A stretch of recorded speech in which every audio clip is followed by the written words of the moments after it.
സാഹസം എന്ന ചിത്രത്തിൻ്റെ പ്രീമിയർ ഷോ റെസ്പോൺസാണ് ഇന്ന് നമ്മൾ നോക്കാൻ പോകുന്നത്. വീഡിയോയിൽ മുൻപ് വീഡിയോ ലൈക്ക് ചെയ്യുക, ചാനൽ സബ്സ്ക്രൈബ് ചെയ്യാൻ വേണ്ടി ശ്രമിക്കുക.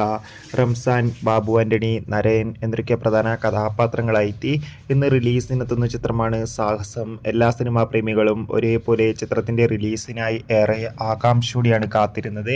ഫൈനലി ചിത്രത്തിൻ്റെ ഏറ്റവും പുതിയ പ്രിവ്യൂ റെസ്പോൺസൊക്കെ പുറത്തുവന്നിരിക്കുകയാണ്. ചിത്രത്തിന് UA സർട്ടിഫിക്കറ്റാണ് ലഭിച്ചിട്ടുള്ളത്. ചിത്രം 2 മണിക്കൂർ 25 മിനിറ്റുമാണ് ഉള്ളത്. അതോടുകൂടി തന്നെ ചിത്രത്തിൻ്റെ ഏറ്റവും പുതിയ പ്രിവ്യൂ റെസ്പോൺസും പുറത്തു വന്നിരിക്കുകയാണ്. ചിത്രത്തിൻ്റെ പ്രിവ്യൂ ഷോക്ക് മികച്ചൊരു അഭിപ്രായമാണ് നേടിയെടുക്കാൻ വേണ്ടി സാധിച്ചിട്ടുള്ളത്. ചിത്രം മികച്ചൊരു കോമഡി ആക്ഷൻ എൻ്റർടൈൻമെൻ്റ് ആണെന്നും ചിത്രത്തിൽ എല്ലാവരുടെയും മികച്ച പെർഫോമൻസ് തന്നെ കാണാൻ വേണ്ടി സാധിക്കുന്നുണ്ടെന്ന് റിപ്പോർട്ടുകൾ സൂചിപ്പിക്കുകയാണ്. എന്തായാലും സാഹസം എന്ന ചിത്രത്തിൻ്റെ കൂടുതൽ അപ്ഡേഷൻ അറിയാൻ വേണ്ടി കാത്തിരിക്കാം. എത്ര പേരാണ് ഈ ചിത്രത്തിൻ്റെ റിലീസിന് വേണ്ടി കാത്തിരുന്ന് കമൻറ്റ് ചെയ്യുക. ഓഗസ്റ്റ് മാസം ധാരാളം ചിത്രങ്ങൾ OTT റിലീസ് ചെയ്യും. ചാനൽ ഭാഗം പരിശോധിച്ചാൽ ആ വീഡിയോയ്ക്ക് നിങ്ങൾക്ക് കാണാം. കൂടുതൽ സിനിമാ വാർത്തകൾ പെട്ടെന്ന് ലഭിക്കാൻ വേണ്ടി ചാനൽ ഇപ്പോൾ തന്നെ സബ്സ്ക്രൈബ് ചെയ്യുക.